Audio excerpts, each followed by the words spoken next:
नहीं बुद्धस्य ज्ञानम धर्मेषु तायिनः सर्वे धर्मास्तथा ज्ञानम नैतद्बुद्धेन भाषितम् दुर्दर्शमतिगम्भीरम् अजं साम्यं विशारदम् बुद्ध्वा पद्मनाभत्वम् नमस्कुर्मो यथावलम्।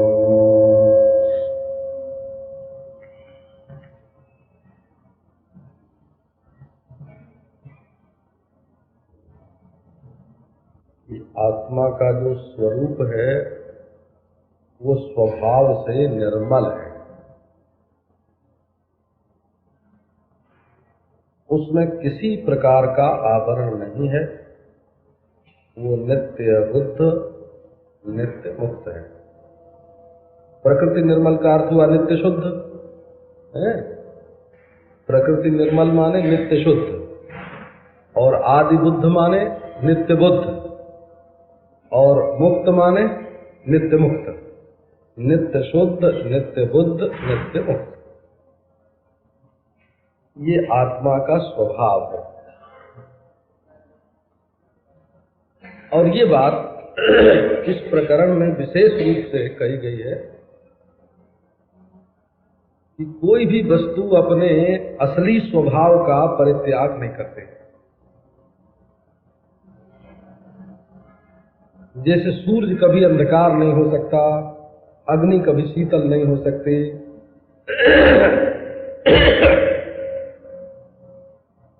तो आत्मा का सहज स्वभाव यही है।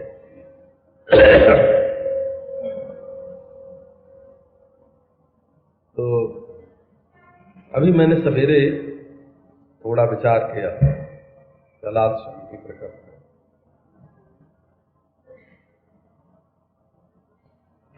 तो हमको ऐसा लगा कि नान्ता प्रज्ञम न बहि प्रज्ञम नोभयता प्रज्ञम न प्रज्ञम ना प्रज्ञम न प्रज्ञान घनम, ये जो श्रुति सातवां मंत्र जो मांडुक्य उपनिषद का है, यदि व्यवस्था पूर्वक हम इन 100 श्लोकों पर उसको बैठाना चाहें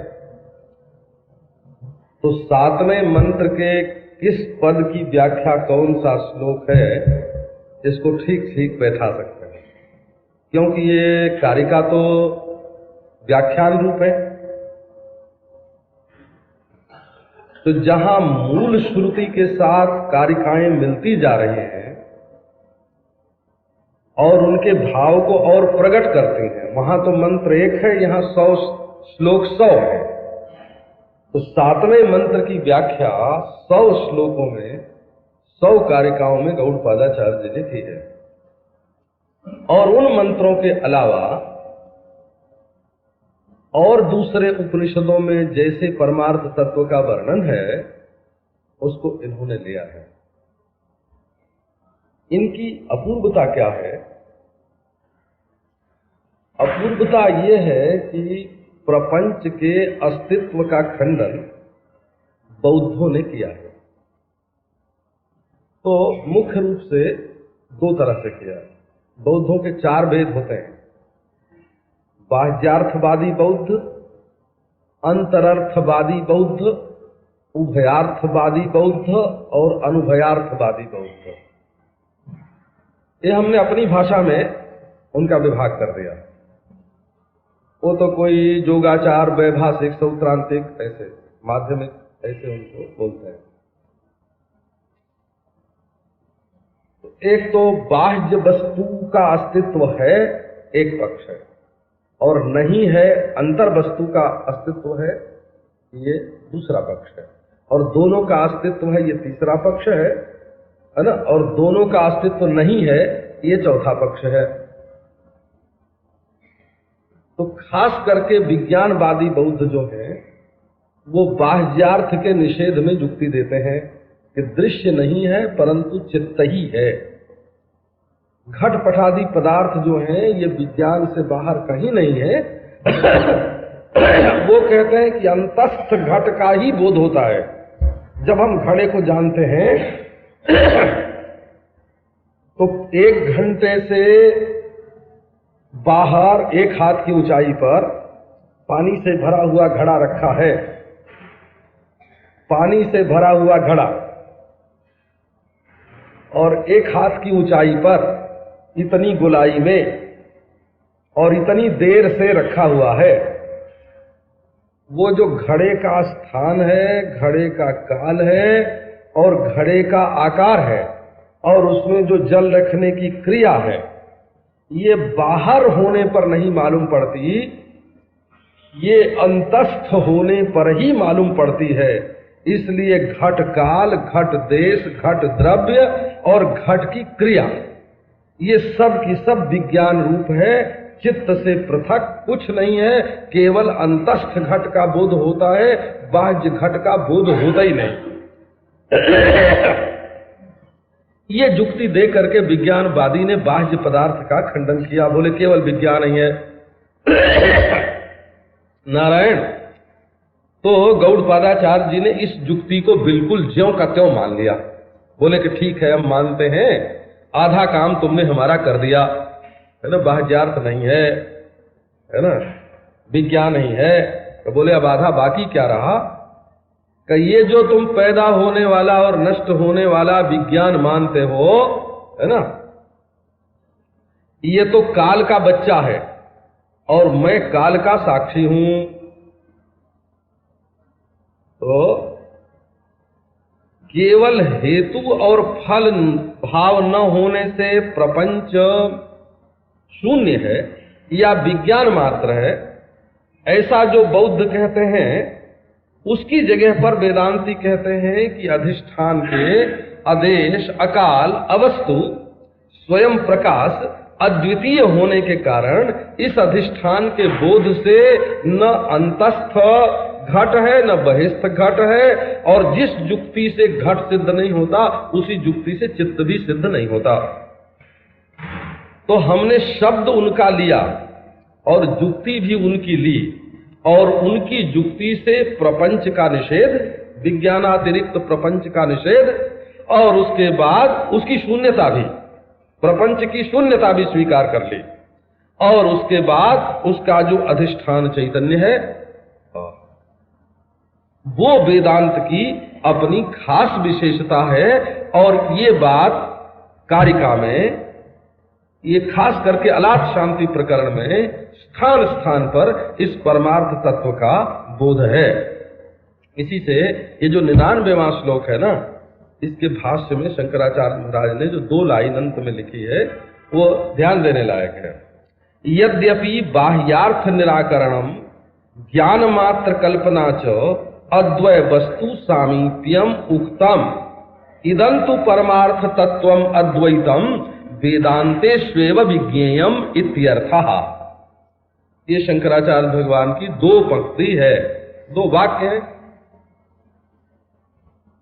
तो बौद्धों ने यद्यपि बाह्य वस्तु का न होना और केवल ज्ञान मात्र है, उन्होंने तर्क के द्वारा, युक्ति के द्वारा और अपने भाष्य अनुभव के द्वारा भी इस बात का प्रतिपादन किया, और वो अद्वितीय वस्तु के बहुत पास है। परंतु ये जो परमार्थ तत्व है, आत्मा को ब्रह्म के रूप में जानना, ये तो वेदांते स्वेव विज्ञेयम, ये केवल वेदांत में ही जानने योग्य है। ये केवल तर्क, युक्ति अथवा कल्पना या अनुमान से जानने योग्य नहीं है। सबका निषेध करके निषेध के अवधि में जो साक्षी बैठा हुआ है उसको ब्रह्म वेदांत बताता है। ये वेदांत की अपनी अपूर्वता है। ये केवल आनुमानिक पदार्थ नहीं है, ये स्वयं अनुभव सिद्ध पदार्थ है, अनुभव स्वरूप पदार्थ है। तो ये बात बताई इन्होंने कि क्रमते नहीं बुद्धस्य ज्ञानम धर्मेषु तायिनः। ये तापिनः पाठ नहीं है, भाष्य की दृष्टि से भी संतानवतः निरंतरस्य आकाश कल्पस्य इतने पर्याय इसके दिए हुए हैं। तो जब संतानवतः माने जो काल में भी फैला हुआ हो, निरंतरस्य वस्तु जिसमें परिच्छेद न करते हो, और आकाश कल्पस्य जिसमें देश परिच्छेद न हो। ये तीन शब्द तीन बात के लिए हैं। संतानवतः माने क्रम संबित जो होती है, बाप बेटा पोता, ये क्रम संबित है। हो पहले बाप हुआ, फिर उसका बेटा हुआ, फिर उसका पौत्र हुआ। तो ये क्या है कि काल की संबित है। तो संतानवतः शब्द से काल से अपरिच्छिन्न, निरंतरस्य घट और पट और दोनों के बीच में फोफर अवकाश पोल तो अंतर पड़ गया ना, घट और पट के बीच में अंतर है, और इसमें कोई अंतर नहीं है, निरंतर है। निरंतर है अर्थात विषय के परिच्छेद से, वस्तु के परिच्छेद से रहित है। और आकाश कल्पस्य अर्थात पूर्व पश्चिम उत्तर दक्षिण ऊपर नीचे की कल्पना से विनिर्मुक्त है। जब ताई शब्द का ये अर्थ है, तब उसका अर्थ हुआ देश काल वस्तु से अपरिच्छिन्न जो बुद्ध, माने ब्रह्म स्वरूप जो बुद्ध, उनका जो ज्ञान है वो धर्मेषु न क्रमते। आत्मरूप धर्म में आत्मा को भी वो विषय नहीं बनाता, और संसार के शब्द स्पर्श रूप रस गंधादि को भी विषय नहीं बनाता। वो अद्वितीय है, उसके सिवाय दूसरी कोई वस्तु नहीं है। माने बुद्ध भी अद्वितीय है, उसका ज्ञान भी अद्वितीय है, और सर्वे धर्माः, सब के सब आत्मा भी अद्वितीय है। सर्वे धर्माः तथा। इसका अभिप्राय ये हुआ कि ब्रह्मज्ञानी, ब्रह्म ज्ञान और ब्रह्म ज्ञान का विषय ब्रह्म, ये तीनों तीन चीज नहीं है, एक ही है।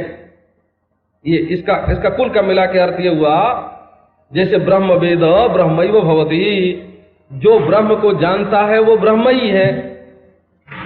तो ब्रह्मज्ञानी में और ब्रह्म में भेद नहीं है, और ज्ञान में और ब्रह्म में भेद नहीं है। तो जो ब्रह्म है सोई ब्रह्म ज्ञान है, सोई ब्रह्म ज्ञानी है। ब्रह्म ज्ञानी, ब्रह्म और ब्रह्म ज्ञान ये तीनों तीन चीज नहीं है। अब गीता में ज्ञानम ज्ञेयम ज्ञानगम्यम हृदि सर्वस्य वेष्ठिता, है ना। ज्ञानम ज्ञेयम ज्ञानगम्यम हृदि सर्वस्य वेष्ठिता, चरम चाचरमेव च, चर भी वही अचर भी वही। तो माने उस परमात्मा के सिवाय दूसरी कोई वस्तु नहीं है। परमात्मा ही यथार्थ तत्व, आकाश के समान अचल, अविक्रिय, निरवयव, नित्य, अद्वितीय, असंग है। नहीं दृष्टो दृष्टेर विपरिलोपो विद्यते अविनाशित्वात्। इस दृष्टा की दृष्टि का कभी लोप नहीं होता, अविनाशी होने के कारण। देखो, विनाश तो अनुभव का विषय है। विनाश हो तो मालूम पड़े कि नहीं मालूम पड़े, जन्म हो तो मालूम पड़े कि नहीं मालूम पड़े। तो असल में जन्म होना और विनष्ट होना ये तो मालूम पड़ता है। जिसको मालूम पड़ता है उसका न जन्म है न उसका विनाश है, न उसमें आना जाना है। तो नई तद बुद्धे न भाषिताम। वेदांत के सिद्धांत से बहिर्भूत जो कुछ किसी बुद्ध ने कहा है, एतत् ज्ञानम बुद्धेन न भाषितम, उसने इस अद्वितीय ज्ञान का निरूपण नहीं किया है। उसने अनेक ज्ञान का निरूपण किया हो, ये हो सकता है, और उसने ज्ञानाभाव शून्य का निरूपण किया हो, ये भी ठीक है, परंतु ऐसे अद्वितीय ज्ञान का निरूपण उन्होंने नहीं किया है। अब ये श्लोक जो है ग्रंथ का जब प्रारंभ हुआ, ज्ञाने नाकाश कल्पे न धर्मान जो गगनोपमान ज्ञेया भिन्ने न संबुद्धस्तम वंदे द्विपदाम्बरम, बिल्कुल वही बात जो उपक्रम में जो बात कही गई थी वही उपसंहार में बात कही गई। इसलिए ये ग्रंथ बिल्कुल अपने में सुसंगत है। केवल दूसरों का शब्द लेकर के और दूसरों की युक्ति लेकर के बीच बीच में उन्हीं के शब्द से और उन्हीं की युक्ति से उनके मत का खंडन किया हुआ है। ये वेदांत की एक अपनी विलक्षणता है, अपूर्वता है। ये भी कोई नई बात नहीं है, सारे वेदांत संप्रदाय में माना हुआ है। खंडन खंड खाद्य में वो प्रसंग आया। एक ब्रह्मवेत्ता बैठा हुआ, तो जाके किसी ने पूछा कि महाराज ये सृष्टि कैसे हुई? तो चुप रहे भाई, बोले नहीं। दुनियादार लोग अपनी एक मान्यता बना लेते हैं, तो आके पूछते हैं कि महाराज भूत है ना, आप मानते हैं कि नहीं मानते हैं? तो यदि हम कह दें कि नहीं मानते हैं तब वो सिद्ध करने लगते हैं कि है, और हम कह दें कि है तो कहते हैं सिद्ध करो, है ना। अरे बाबा, भूत तो तुम अपने दिमाग में लेके आए, अब हमारे दिमाग में काहे को भरते हो, है ना। उसको अपने दिमाग में रखो। एक विलायत में लड़की थी हो, है ना, तो उसको भूत दिखता था। अब बेचारी भूत देखते देखते पागल हो गई एकदम, रोज उसको भूत दिखे। तो एक वैज्ञानिक था, उसने बताया, ये सच्ची घटना है बोला। उसने बताया कि एक भूत हमारे कमरे में रोज आके खड़ा हो जाता है और वो दरवाजा है। तो उसने कहा कि खोज कमरे बंद कर दो, खोज करवा लो, 2 आदमी रख लो, रोशनी कर लो, सब कुछ करके उसने देखा समय पर रोशनी बुझ जाए और भूत आके सामने खड़ा हो जाए। तो उसने कहा अच्छा तुम किसी को बताना नहीं, आज रात भर में तुम्हारे कमरे में रहूंगा। वो चुपके से आके छिप गया हो और समय पर रोशनी बुझी और भूत प्रकट हुआ।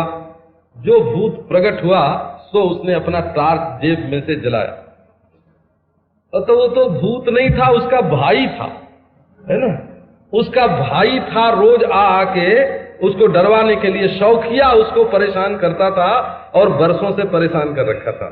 तो जांच करने पर वो भूत की जगह पर भाई निकला हो।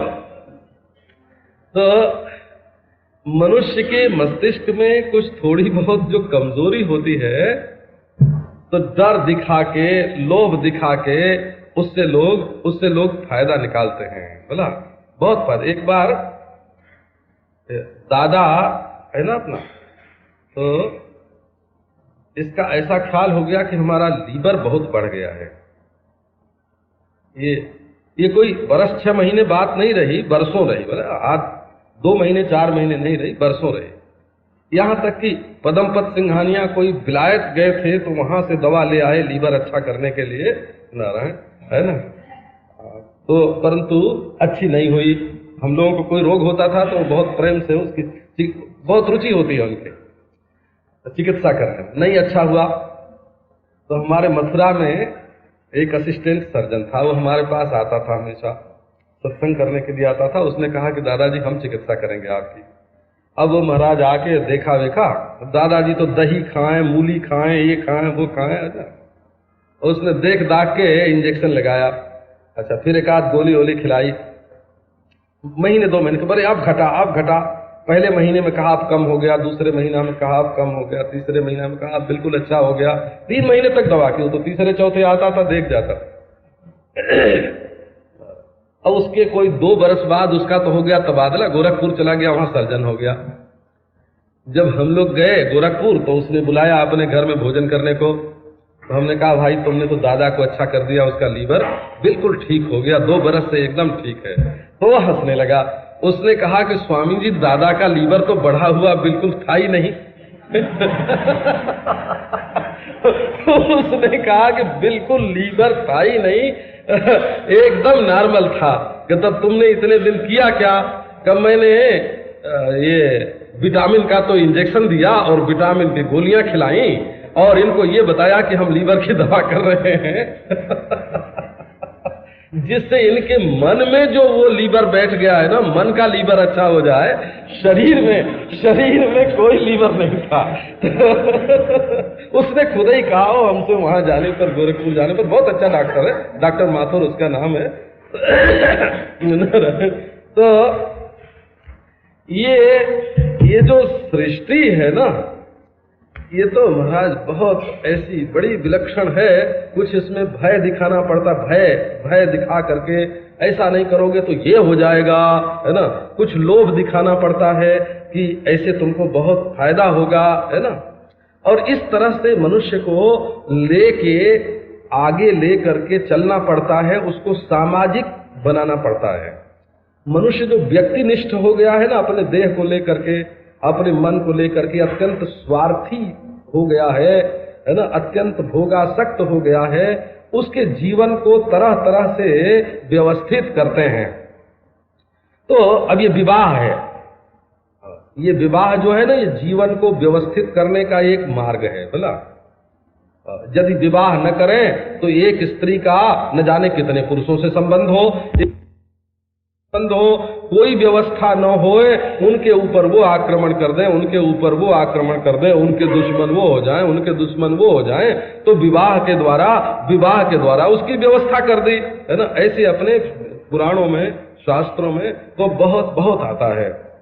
तो ये जो है ना, सृष्टि का रहस्य ऐसा है, अपने मन में जो मान लेते हैं वो आके कहते हैं, अब यदि कृष्ण का भक्त हमारे सामने आ जाए और वो कहे कि राम से कृष्ण बड़े हैं, हमारे देखो यहीं बैठे हैं ऐसे विचारवान लोग। बोला एक दिन मैंने श्री कृष्ण की सुंदरता का वर्णन किया कथा में, है ना। तो सुन के एक बुद्धिमान पुरुष ने पूछा कि क्या स्वामी जी रामचंद्र से ज्यादा सुंदर थे श्री कृष्ण, है ना। तब मैंने दूसरे दिन फिर रामचंद्र के सौंदर्य का वर्णन किया हो, है ना। तो ये जो रामचंद्र में और श्री कृष्ण चंद्र में सौंदर्य का वर्णन है, वो हमारे मन को एक स्थान में, देखो ये समझा कर, बुझा कर, लाड़ लड़ा कर अपने मन को एक जगह फंसाने के लिए, एक जगह लगाने के लिए, व्यवस्थित करने के लिए है। अगर इसी बात पर लड़ाई कर लो कि राम ज्यादा सुंदर कि कृष्ण ज्यादा सुंदर, है ना, तब तो उसका सारा उद्देश्य ही नष्ट हो जाएगा ना। कल एक सज्जन हमारे पास एक हस्तलिखित पुस्तक ले आए थे, शतश्लोकी थी। लिखा तो उसमें यह था कि महाकवि जयदेव का मैं बेटा हूं, मेरा नाम अमुक है और मैं ये पुस्तक लिख रहा हूं, लाहौर में बैठ करके लिख रहा हूं, और इस समय मुसलमानों का बहुत बड़ा आक्रमण लाहौर पर हो रहा है, ऐसा लिखा है उसमें। तो उसमें लिखा है कि ये जो लोग ईश्वर को निराकार निराकार बोलते हैं, वो तो बिल्कुल 16 आने भ्रम में हैं। क्यों भ्रम में हैं? बोले उनको साकार ईश्वर में भक्ति नहीं है, प्रेम नहीं है, ध्यान नहीं है, एकाग्रता नहीं है, अनुभव नहीं है। साकार ईश्वर का अनुभव नहीं हुआ तो बोले अंगूर खट्टे हैं, साकार है ही नहीं, निराकार निराकार बोलते हैं, है ना। निराकार निराकार बोलते हैं, वो तो बिल्कुल भ्रांत हैं जो ईश्वर को निराकार बताते हैं। अभी कल वो पुस्तक मैंने महाकवि जयदेव के पुत्र की रचना है, वो कोई वैष्णव सज्जन ले आए थे, हस्तलिखित प्रकाशित नहीं है।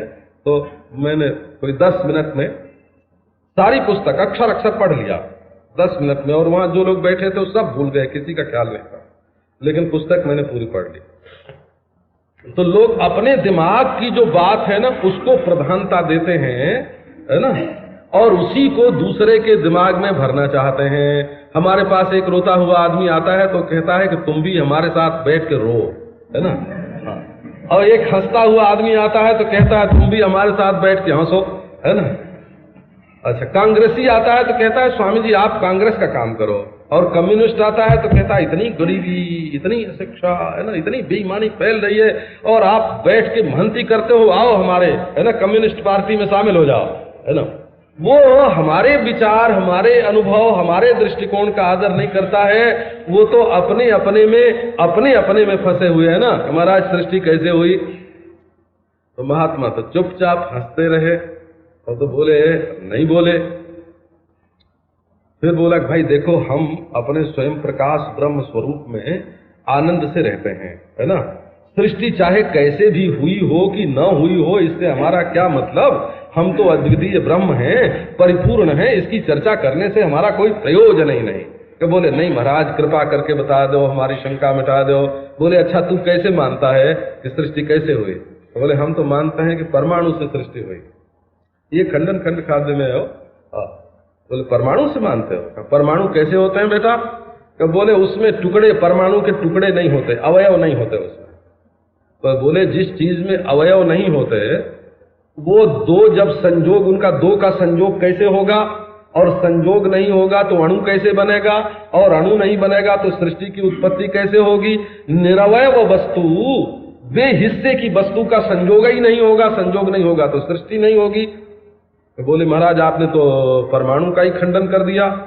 बोले हमने परमाणु का खंडन कहाँ किया, हमने नहीं किया खंडन, यानी कर तो रहे हैं आप। तो बोले तूने परमाणु को निरवयव बताया और फिर परमाणु से सृष्टि मानी, तो तेरे मत में जो असंगति है ना, तेरे मत में जो असंगति है वो मैंने बताया।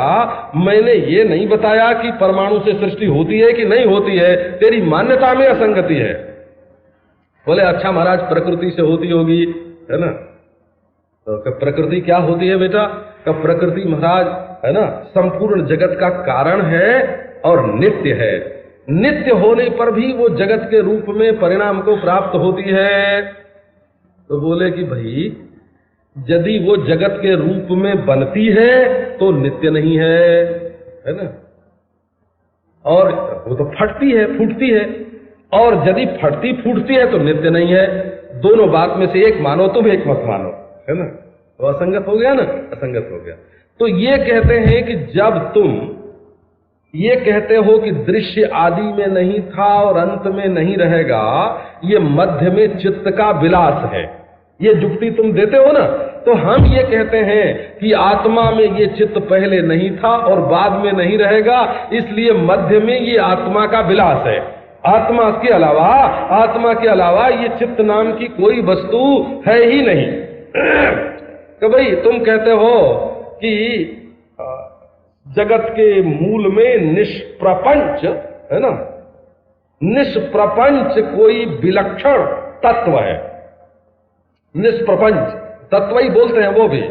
हम कहते हैं कि जगत के मूल में निष्प्रपंच आत्म चैतन्य है ना। यही तो बात है केवल।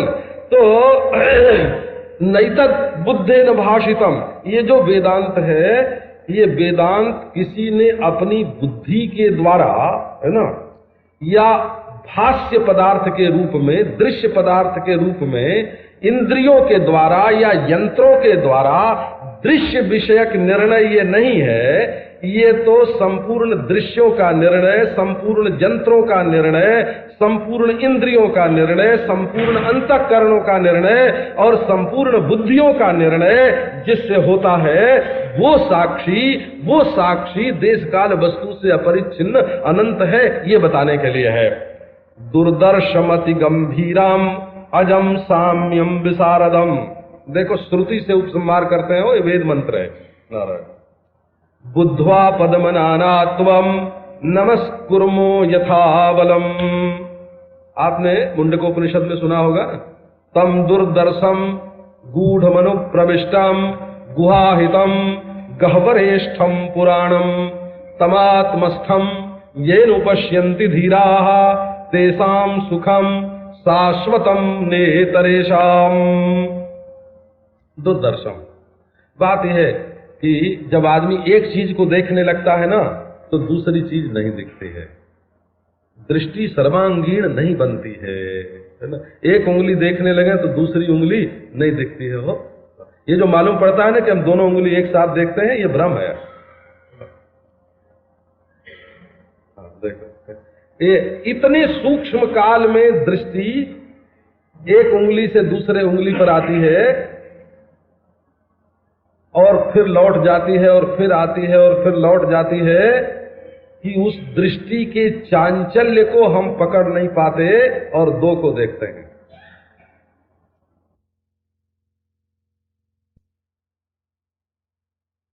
दूसरे को, द्वैत को देखने में लगा है, उसके लिए इसको देखना बड़ा कठिन है, दुर्दर्शम। जो विषय भोग में लगे हैं, है ना, जो संसार के संग्रह में लगे हैं, है ना, जो कोई क्रिया में लगे हैं, भोग में लगे हैं, स्थिति में लगे हैं, उनके लिए कठिन है, क्योंकि बड़ा गंभीर है। सबसे नीचे यही है, अजम, इन किसी का कार्य है, साम्यम, सम है, विशारदम, निर्मल बोध स्वरूप है वो। विशारदम का अर्थ शुद्ध बोध स्वरूप है। और शारद जो होता है ना, चंद्रमा, वो है और उसमें प्रकाश है और उसमें मजा भी है, रस भी है ना, आह्लाद भी है। तो प्रकाश है, आह्लाद है और है, और विस्पष्ट है, मेघाच्छन्न नहीं है वो, माया का आवरण दूर हो गया, तो उसको बोलेंगे विशारद। तो ये जो आत्मचंद्र हैं, ये कैसे हैं? कि ये सच्चिदानंद घन है। इनमें नारायण न तो कर्म का मल लगता, कर्म का मल देह में नहीं लगता हो, है ना। आंख में कर्म का कहीं मल लगता है? दो आदमी आपस में लठ चलावे,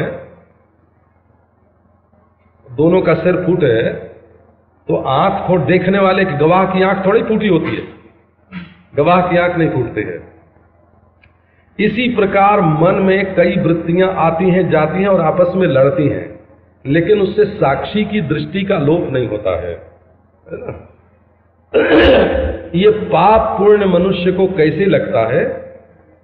जब वो अपने को कर्ता मान बैठता है, कर्तृत्व के सिवाय पाप पुण्य और कोई नहीं है। और सुख दुख कैसे होता है? जब वो अपने को भोक्ता मान बैठता है। तो एक तो कर्म मल होता है, वो कर्म मल, कर्म इंद्रियों के साथ अपना संबंध जोड़ के हम कर्मी हैं, पापी हैं, पुण्यात्मा हैं। और एक बात और इसके साथ और जोड़ देते हैं,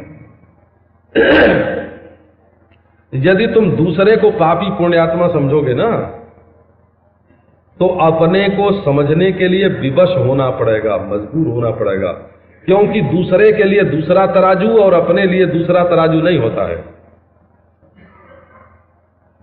अगर तुम्हारी चीज कोई चुरा ले जाए तो तुम चोर को चोर समझते हो ना, तो जब तुम दूसरे की चीज चुरा के ले आओगे तो तुम भी चोर हो गए। किसकी नजर में? अपनी नजर में, अपने तराजू पर, ऐसा। और यदि तुमने समझ लिया कि ये संपूर्ण वस्तु परमात्मा की है, परमात्मा स्वरूप है, इसमें न कोई चोर है न साहूकार है ना, तो इसमें भी एक सेठों का द्वैत होता है, एक महात्माओं का द्वैत होता है। एक हमारे मित्र थे कलकत्ते में, नाम ही बता देते हैं, खूब हंसी मजाक करते थे खूब। हम लोग कभी महीनों महीनों साथ रहे, 3 महीने तो सन 38 में ट्रेन में साथ रहे थे, सन 38 में।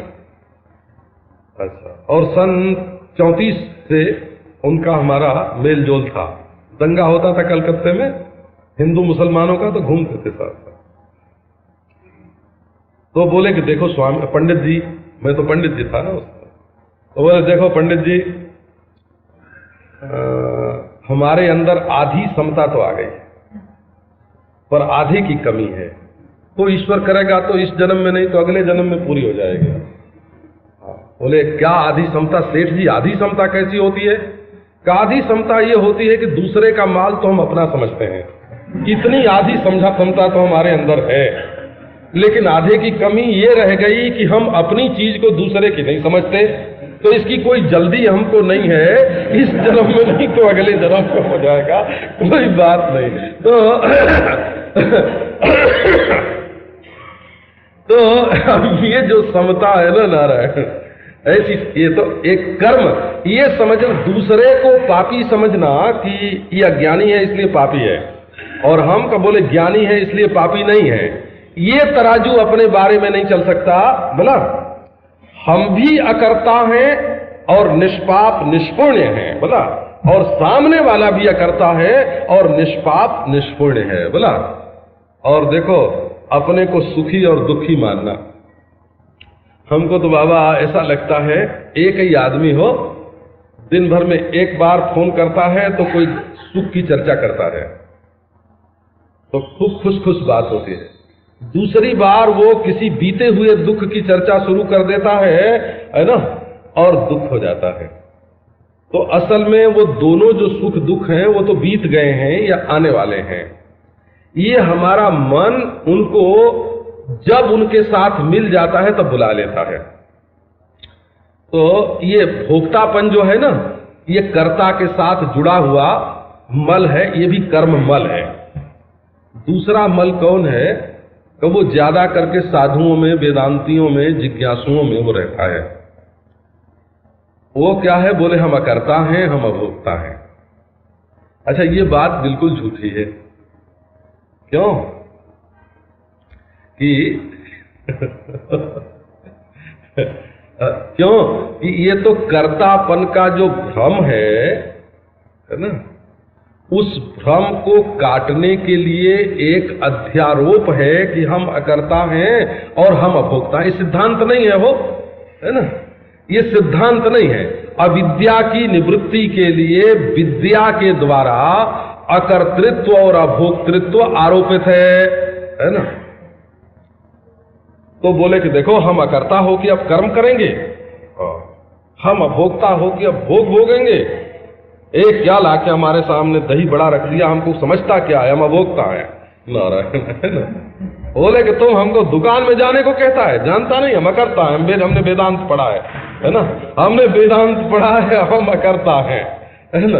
तो अकर्ता का मतलब अगर ये हो कि शरीर से कर्म न करें, और अभोक्ता का मतलब अगर ये हो कि खाना पीना बंद कर दें, है ना, और अप्राण का अप्राणो ही अमना शुभ्रा, और अप्राण का अर्थ हो कि सांस लेना बंद कर दें, और अमना का अर्थ हो कि बेहोश एक गोली खा के बेहोश पड़े रहे, है ना।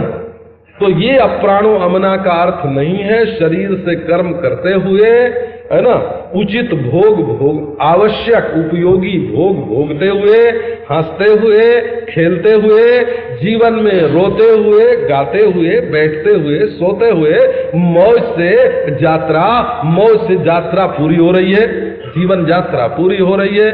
तो ये इसको बोलते हैं अकर्तापन का जो मल है ना, ये माया मल के नाम से ये शास्त्र में कहा गया, अध्यारोप को स्वीकार कर लिया गया। ये कैसा है कि जैसे एक बच्चे को, है ना, भाग लगाना नहीं आता था, तो मास्टर ने सिखाया कि मान लो तुम्हारे जेब में 5 रुपए हैं, है ना, और 2 रुपया तुमने मोहन को दिया और 2 रुपया सोहन को दिया, तो अब तुम्हारे पास कितना बचा, है ना। उसने कहा मास्टर साहब पहले 5 रुपए लाके हमारे जेब में रखो, आई नहीं, कोई बचा कहां से, है ना, बचा कहां से, हमारे जेब में तो आई नहीं। बोले अरे भाई मान लो कि हैं, कदे ऐसा झूठ हम नहीं मानते, है ना, ऐसा झूठ हम नहीं मानते, पहले 5 दो तब बतावें, तब हमारा मन होगा तो मोहन को देंगे, सोहन को देंगे। कि नहीं भाई, हम गणित सिखाते हैं तुमको कि 2 रुपया मोहन को दो, 2 रुपया सोहन को दो, 5 में से तो 1 तुम्हारे पास बचा ना, है ना, और आधा आधा दोनों को देना हो तो 2.5 दोनों को दे दो, तुम्हारे पास कुछ नहीं बचा। हम तुमको सिखाना चाहते हैं। बोले कि नहीं, हमको तो पहले 5 रुपया चाहिए। तो ये जो अकर्तापन अभोक्तापन है ना, ये तो मान लो की तरह फर्ज की हुई चीज, अध्यारोप माने फर्ज की हुई चीज हो, अध्यारोप माने फर्ज करना, है ना।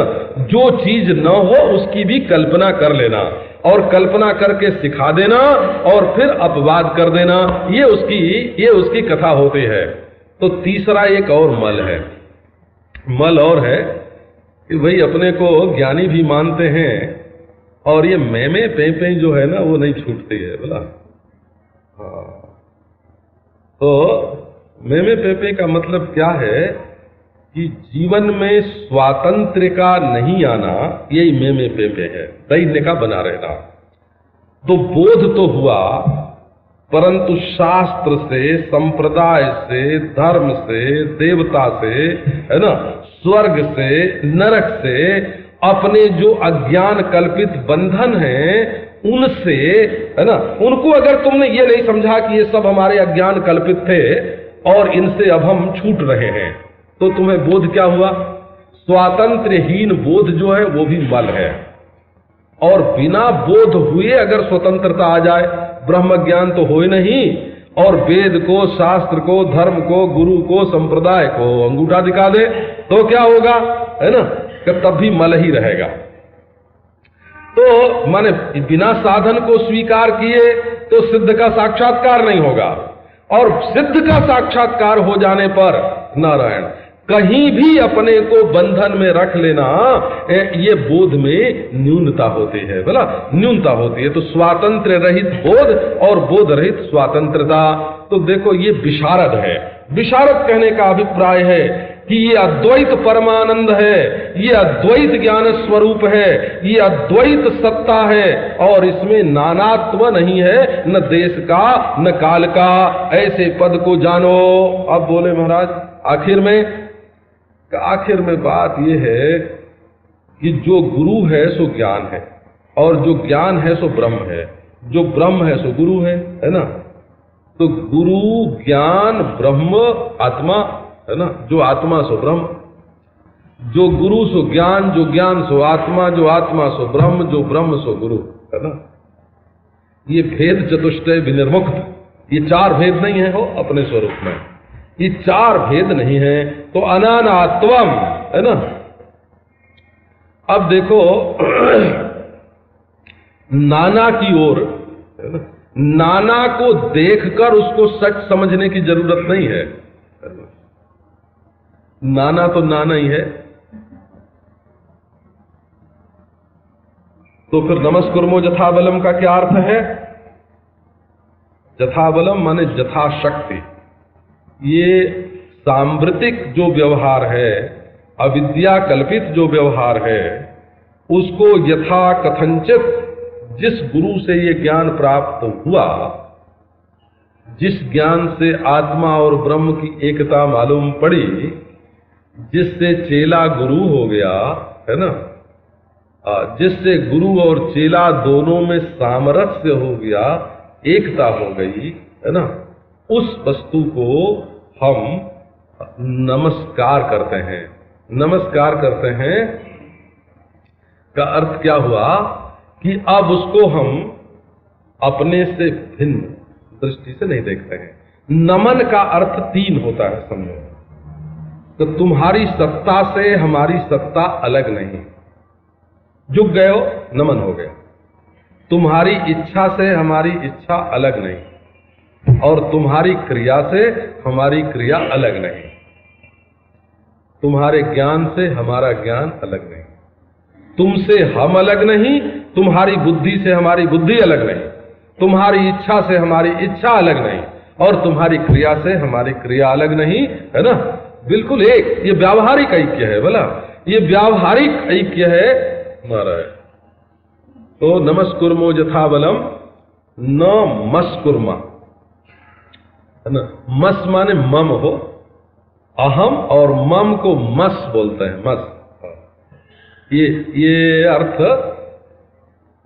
अर्थ पांचरात्र संहिता जिसको बोलते हैं ना वैष्णव लोग, पांचरात्र, तो 108 संहिता है पंचरात्र के।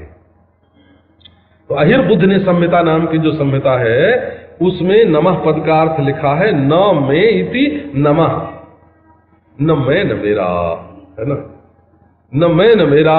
इसका अर्थ हुआ न तू न तेरा, बोला मैं और तू एक और मेरा तेरा एक, है ना। और शब्द का व्यवहार तो केवल शाब्दिक है, और मन का व्यवहार तो केवल मानसिक है, हम तुम एक, है ना, बस इतना ही शेष है। तो ये इस प्रकार ये 100 श्लोक अलात शांति के पूरे हो गए। और विश्व वेद के आगम के वेद की प्रधानता से, जैसे ब्रह्मचारी वेद पढ़ता है, वैसे विश्व का वर्णन वेद की प्रधानता से पहले प्रकरण में। और जैसे स्वप्न जो है ना वो मानसिक होता है, तो युक्तियों की प्रधानता से स्वप्नवत वैतथ्य की सिद्धि वैतथ्य प्रकरण में। और जैसे प्राज्ञ में सब के सब लय हो जाते हैं ना, तो लय की प्रधानता से, मनोनिग्रह की प्रधानता से, अद्वैत स्थिति की प्रधानता से वर्णन, प्राज्ञ का वर्णन मानो तृतीय अद्वैत प्रकरण में। और जिसमें न कोई आगम, न कोई जुक्ति, न कोई स्थिति, जो स्वतः सिद्ध वस्तु है ना, अलात शांति स्वयं प्रकाश है ना, उस तुरीय तत्व का वर्णन इस अलात शांति प्रकरण में है। अब ये प्रसंग पूरा होता है।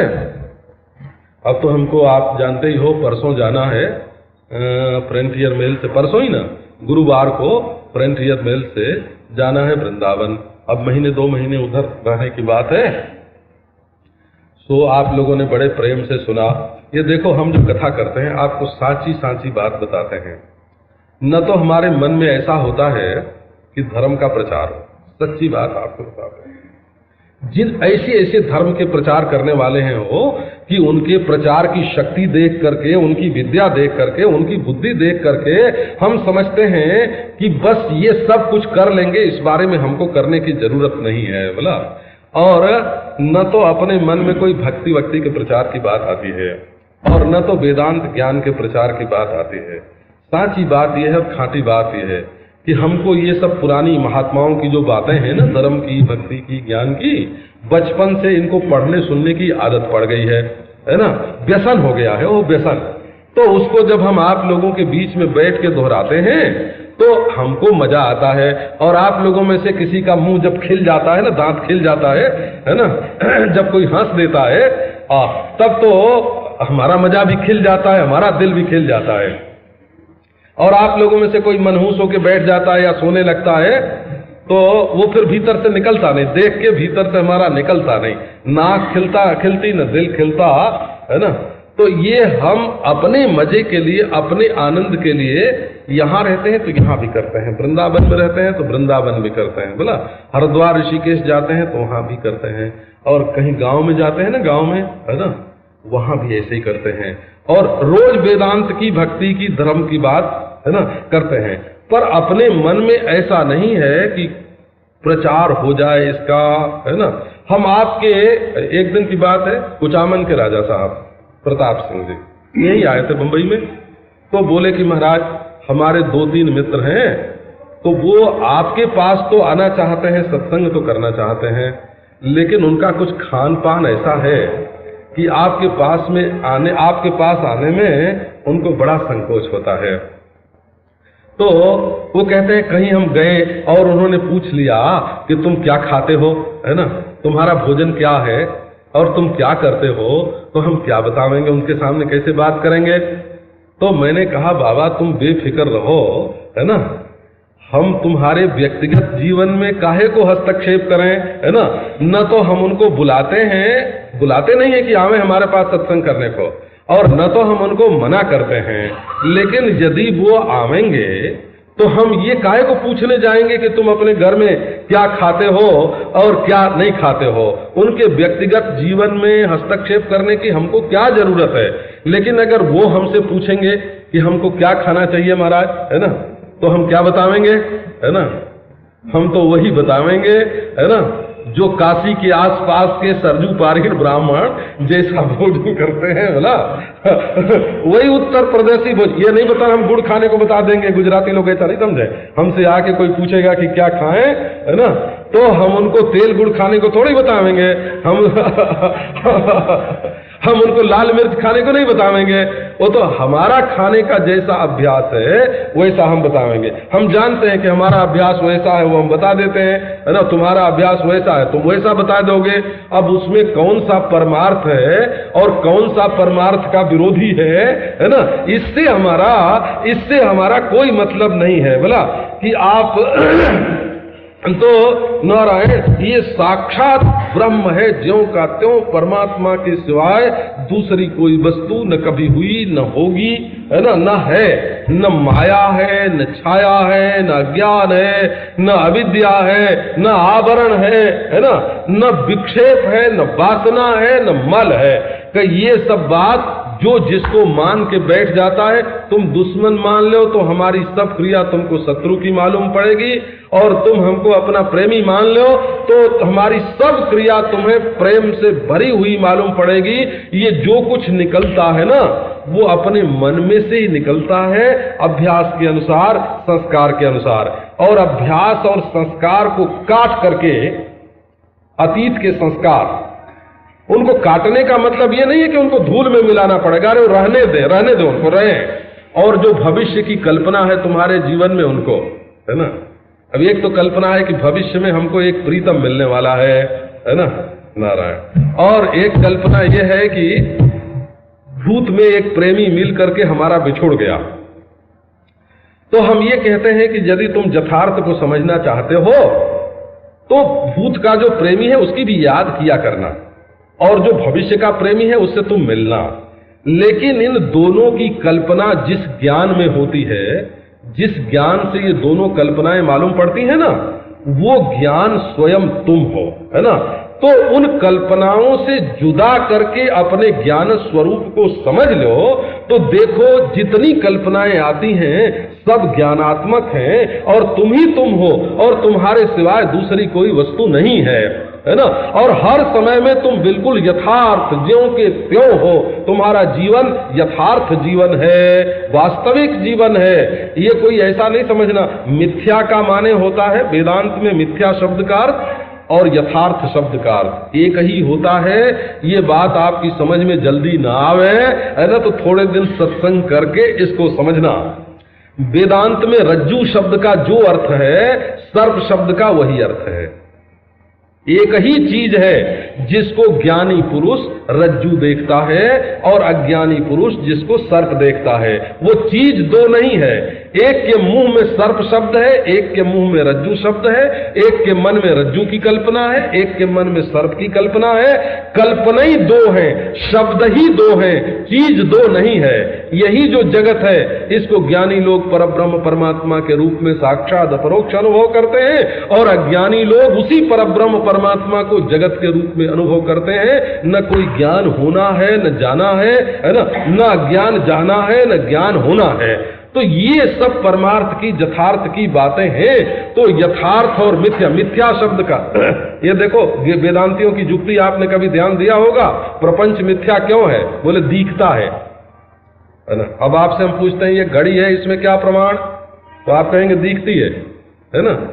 घड़ी के होने में दिखना प्रमाण होता है। वेदांती कहते हैं कि प्रपंच दिखता है इसलिए नहीं है। नारायण, ये भला कहीं कोई जुक्ति हुई है ना? बिल्कुल उल्टी खोपड़ी मालूम पड़ती है। परंतु उस दृश्य का मतलब ये होता है कि दृष्टा से जुदा दृश्य नहीं है, यही मतलब होती है। नहीं कि घड़ी नहीं है, ये मतलब नहीं होता कि आंख फूटी हुई है, ये मतलब नहीं होता है कि दिल खराब हो गया है। मतलब ये होता है कि अपना आप ही सर्व रूप में अभिव्यक्त हो रहा है। आप तारीफ करो हमारी, है ना, कहो कि भाई ये विद्वान है, आपने एक प्रशंसा की हमारी, तो हम उसको क्या समझते हैं?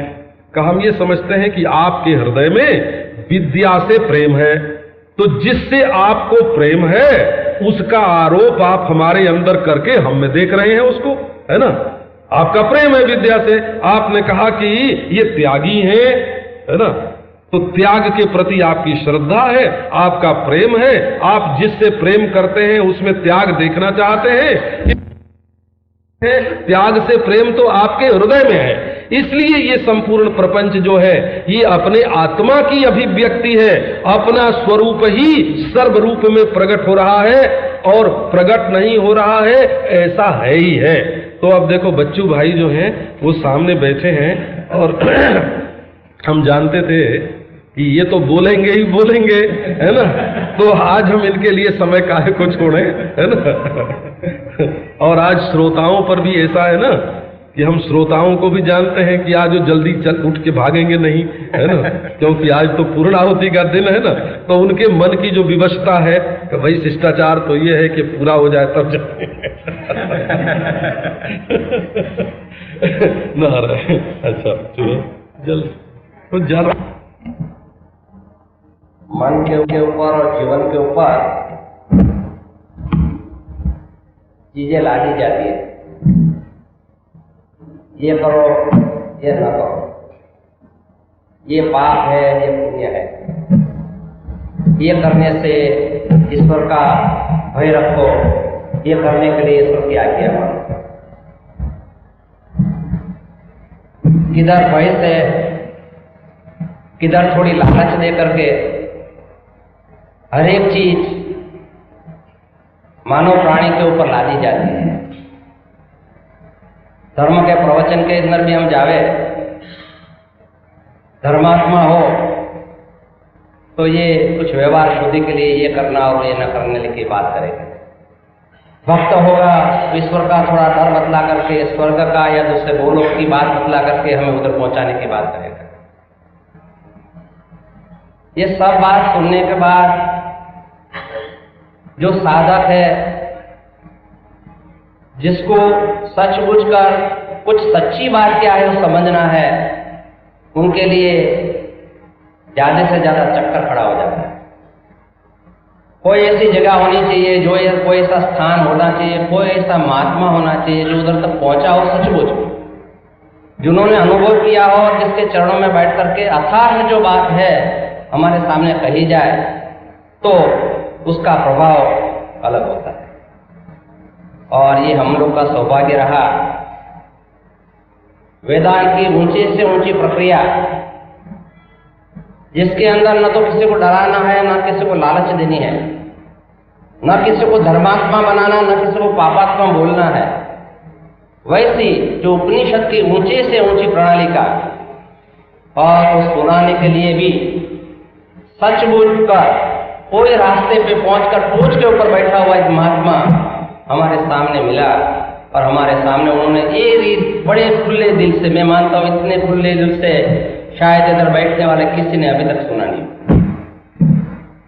किसी जात का भी डर रखे बिगड़, किसी रात का भी किसी के सामने मोहताजी रखे बिगड़, खुले दिल से जो सच्ची बात है, बिल्कुल सच्ची बात है, जो मनोविज्ञान के तौर से देखे, धर्म की तौर से देखे, ईश्वर की तौर से देखे, या और किसी रूप से भी देखे, तो ऊंचे से ऊंची बात सरल से सरल शब्दों में और हंसाते खिलाते हुए पूज्य स्वामी जी महाराज हमारे सामने रखी है। इस चीज को हमारी मन के ऊपर जो वर्षों से जो जंजीरें पड़ी हुई है, वो जंजीरें या लोखंड की हो या सोने की हो, उसमें से निकलने की शक्ति कितनी है वो हमारा मन ढूंढ करके हमें देखना चाहिए। सीधी सरल बात, अगर जीवन के अंदर वेदांत से सीधा कोई रास्ता नहीं, अनुभव करने के लिए जो साधक लोग चलते हैं, हर एक रीत की प्रक्रिया से जो पास होते हैं, अगर उनके सामने ये चीज आ जाए और उसको सचमुच कर जीवन में अनुभव में लाने की बात करें तो मन को जीतना बिल्कुल आसान रमत बात हो जाए कि खेलते कूदते, जैसा स्वामी जी हमारे हंसाते हमको इधर ये ज्ञान दिया, उस हिसाब से हो जाए। और मैं ब्रह्म हूँ तत्वमसि, पूज्य स्वामी जी महाराज ने कहा था कि ऊंचे से ऊंचा और छिल्ले से छिल्ला उपदेश ही है तत्वमसि, तो वही है। अगर वो भी समझना हो तो जहां तक भ्रष्टा भाव के अंदर हम लोग स्थिति नहीं कर सकते हैं, वेदांत की प्रक्रिया के अंदर उतर नहीं सकते, वहां तक ये चीज हो नहीं सकती। मुझे और कुछ कहना नहीं। मुझे स्वामी जी महाराज ने बड़े अपनी शैली से बहुत ऊंचे से ऊंचा उपदेश हम लोग को दिया है। परमात्मा करे, ईश्वर की कृपा, मुझे स्वामी जी महाराज का आशीर्वाद से हम लोग इसके अंदर ही मर्तबत के अंदर ज्यादा से ज्यादा चल करके उसके लायक बनने का ईश्वर में मौका दे। इतना मैं उनके चरणों में वंदना करता हूँ, प्रार्थना करता हूँ। और आज शाम को बहन जी मुझे याद दिला रही है, राम का बाग को शाम राम बाग की कथा की शाम को पूर्ण होती है 6:30 बजे से 7:30 8 बजे तक, तो उधर का वो कर ले। कल बहन जी ने इधर